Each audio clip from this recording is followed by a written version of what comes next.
Atlas engine ignition, 0, T0, and liftoff of the Atlas V rocket carrying the Inmarsat 4F1 satellite for Inmarsat Limited of London, which will bring a new era of high-speed digital satellite communication services.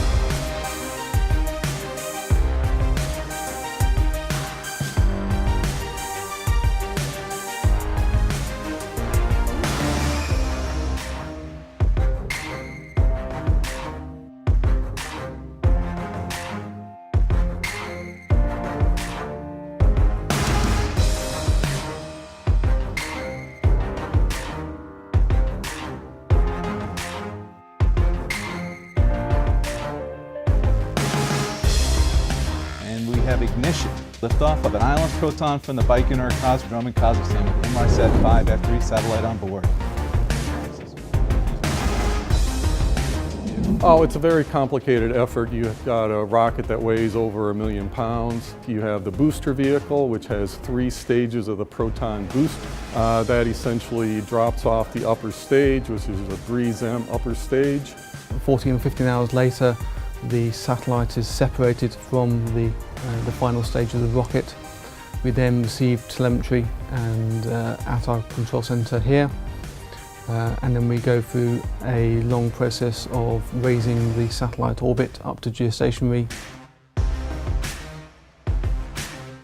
We have our Mission Control Center in El Segundo, California, and after launch, when the rocket drops us off, engineers then take control of the satellite and take the satellite to its final location on orbit. At that point, you're in what they call a highly elliptical orbit.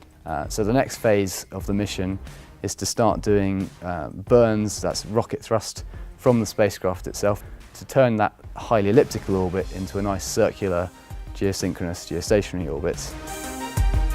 There are some electric engines which will raise the orbit for the final part.